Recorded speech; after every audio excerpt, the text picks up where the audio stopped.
त्या राज्यामध्ये 3 दिवसाचा सरकारी दुखवटा असताना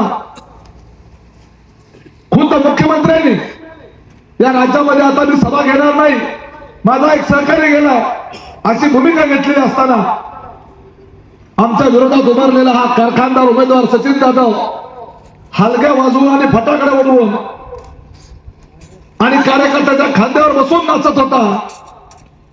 अशा पद्धतीचा हा निर्णय माणूस. अरे त्याच अजितदादामुळं मगाशी रमेश बारसकरांनी उल्लेख केला, आज जो हा जकरा कारखाना जो चालू आहे, जो बंद पडण्याचं षडयंत्र राजन पाटलांनी केलेलं होतं,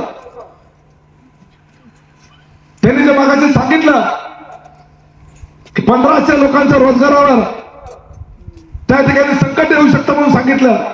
त्या 1500 जणांचा रोजगार हा कारखाना बंद पाडण्याचं षडयंत्र कुणी केलेलं होतं? जकरा कारखाना बंद पाडण्याचं षडयंत्र राजन पाटलांनी केलं होतं. त्या कारखान्याच्या विरोधात, त्या घाण पाण्याच्या विरोधात, त्यातून बाहेर पडणाऱ्या राखेच्या विरोधात तक्रारी करणारे जे कार्यकर्ते होते आज देखील ते रेकॉर्डवर आहेत.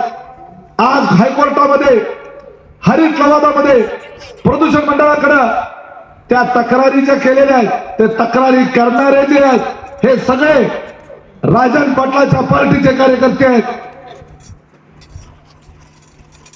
त्या कार्यकर्त्यांनी हा कारखाना बंद पाडायचा त्या ठिकाणी षडयंत्र केलं होतं. त्याच्या मागे कुणाचा हात होता? राजन पाटलाचा हात होता. आज त्याच राजन पाटलाच्या पार्टीकडनं तुम्ही त्या ठिकाणी लोकांच्या पुढे मतं मागायला जाताय. या मोहोळ तालुक्यामध्ये भारतीय जनता पार्टीकडनं नाही, राजन पाटील पार्टीकडनं हे लोक उभे आहेत. चिन्ह कमळाचं असलं, पार्टी राजन पाटलाची हे लक्षात घ्या.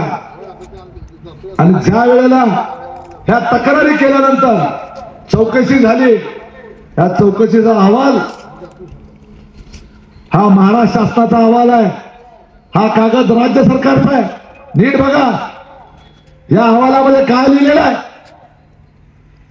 त्या मळीच्या टाक्याचा जर स्फोट झाला तर कारखान्यातले शेकडो कामगार त्या ठिकाणी मरू शकतात स्फोटामध्ये, आणि आसपासचा परिसर सुद्धा त्या ठिकाणी उद्ध्वस्त होऊ शकतो. ते धोकादायक आहे. त्या मळीच्या टाक्याला वेल्डिंग केलेलं आहे.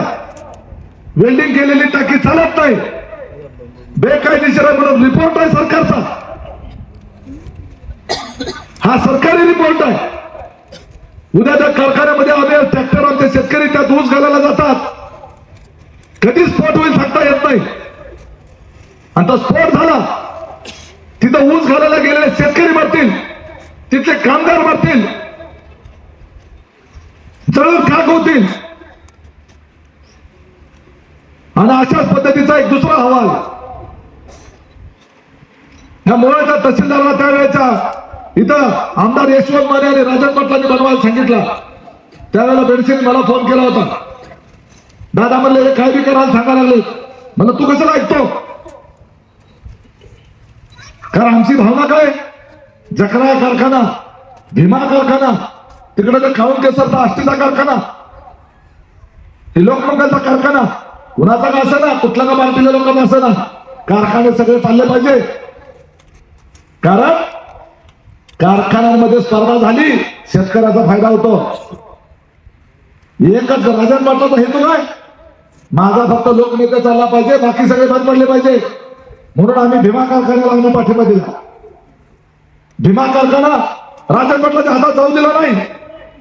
त्यावेळेला मी राष्ट्रवादी काँग्रेस पार्टीचा कार्यकर्ता असताना भारतीय जनता पार्टीच्या धनंजय मालकांचा आम्ही प्रचार केला आणि भीमा कारखाना त्यांच्या ताब्यात देण्याच्या करता जीवाचं रान केलं. का केलं? उमेश पाटील का तिथं डायरेक्टर होणार होता का? उमेश पाटील तिथं चेअरमन होणार होता का? उमेश पाटलाचा ऊस आणला होता? कारण या तालुक्यातली कारखानदारी टिकली पाहिजे. तसंच जकरा कारखान्याच्या बाबतीमध्ये ज्या वेळेला तो कारखाना सील करण्याच्या करता राजन पाटलांनी आटोकाट प्रयत्न केले, त्यावेळेला या सचिन जाधवांनी मला फोन केला होता उमेश पाटलाला. मी जर खोटं बोलत असेल, मी सिद्धेश्वराच्या पिंडीवर हात ठेवून शपथ घ्यायला तयार आहे. सचिन जाधवांना सांगावं जकराच्या मूर्तीवर हात ठेवून की त्यावेळेला उमेश पाटलाला फोन केला होता का नाही. आणि मग मी अजितदादाला सांगितलं की दादा, राजन पाटील षडयंत्र करून जकरा कारखाना बंद पडायला निघालाय. प्रदूषणाच्या संदर्भामध्ये जर काही तक्रार असेल त्याला दंड करा आणि ती दुरुस्त करण्याच्या करता 6 महिन्याची त्याला मुदत द्या. ते घाण पाण्यावर प्रक्रिया करण्याकरता त्यांना 5-6 महिन्यामध्ये मुदत द्या आणि त्याचबरोबर त्या धुराडामध्ये काही यंत्र बसवून त्याची राग बाहेर येणार नाही याच्या काय उपाययोजना करता येतील याच्याकरता त्यांना अवधी द्या. परंतु कारखाना बंद पडता कामा नये. त्याच्यावर आज हजारो लोकांचा रोजगार अवलंबून आहे. आमच्या शेतकऱ्यांना ऊस दिला जातो. तो कारखाना बंद पडता कामा नये ही भूमिका त्यावेळेला उमेश पाटलांनी घेतली. अजितदादांनी त्यावेळेला अविनाश ढाकणे आमदार साहेब member secretary of pollution control board प्रदूषण नियंत्रण मंडळाचे सगळ्यात वरिष्ठ अधिकारी Avinash Dhakane IAS officer senior most IAS officer त्यांना अजितदादांनी फोन लावला. त्या अजितदादा बिचारे आज हयात नाहीत. त्यांनी फोन लावला आणि त्यांनी सांगितलं की हा कारखाना बंद होता कामा नये. जर काही त्रुटी असतील त्याला दंड करा त्याला दुरुस्त करायला लावा. म्हणजे कारखाना बंद पाडण्याचं षडयंत्र करणारा राजन पाटील आज तुम्हाला तो नेता म्हणून चालतो.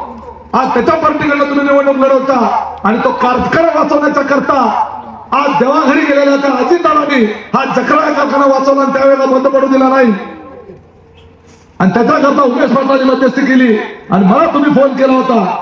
मी मदत करणाऱ्या उमेश पाटलाच्या विरोधात तुम्ही आज निवडणूक लढवता आणि तुमचा कारखाना बंद पडणाऱ्याच्या बाजूला त्याला नेता म्हणून त्याच्या बाजूला निवडणूक तुम्ही उभा राहता. अशा पद्धतीची कृतज्ञ माणसं आहेत आणि माझ्यावर आरोप करता. उमेश पाटील कारखाना बंद पडायला चालला 1500 लोकांच्या चुलीत पाणी घालायला चालला. अरे तुझ्या कारखान्यामुळे आज या वटवटी वाघोली रस्त्यावरनं बेकायदेशीररित्या तुमच्या कारखान्याच्या बळीच्या गाड्या जातात. बेकायदेशीररित्या तुमच्या खानपाण्याच्या गाड्या जातात. तुमच्या सगळ्या मालाची वाहतूक बेकायदेशीरपणे त्या रस्त्यावर केली जाते. आमदार साहेब त्या कारखान्याच्या प्लॅन मध्ये या रस्त्याचा उल्लेख नाही.